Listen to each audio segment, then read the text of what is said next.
दरम्यान गॅस टंचाईमुळे अनेकांच्या रोजगारावरती गदा आली आहे असं सुप्रिया सुळेंनी म्हटलं। मात्र गॅस तुटवड्यासंदर्भात सर्व पक्षीयांनी एकत्रित एक बैठक बोलवा अशी सुद्धा मागणी सुप्रिया सुळेंनी केली आहे। बारामतीमध्ये व्यावसायिक गॅस कुठेहीच मिळत नाहीये, मात्र एलपीजी गॅसचा तुटवडा आहे हे सरकार कुठेही मान्य करत नाहीये असंही सुळे म्हणाल्या।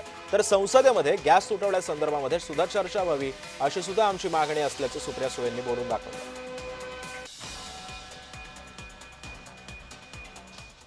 चूल नको, तिला व्यवस्थित गॅस मिळाला पाहिजे। त्याच्यात आपल्या सगळ्या लोकांनी आपण आपल्या सगळ्या सबसिडी सोडून दिल्या की आपल्याला सबसिडीची गरज नाही, ज्याला गरज आहे त्याला ती सबसिडी मिळाली। उत्तम प्रोग्राम होता, पण आज त्याच कष्ट करणाऱ्या आमच्या महिलांना गॅस मिळत नाहीये। व्यवसाय, इकॉनॉमी, अर्थव्यवस्था कोलमडेल अशी परिस्थिती आहे।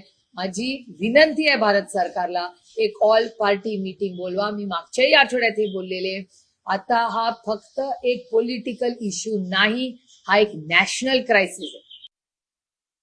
आज काही ठिकाणी 75% कामगार कमी केलेले आहेत, कारण का गॅस नाहीये।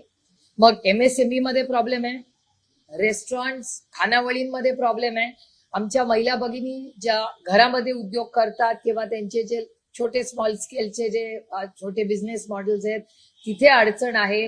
घरामध्ये महिला रांगाच्या रांगा लावून जेव्हा ऑनलाईन मिळायचं तर तिथे आज वेळेवर गॅस मिळत नाहीये।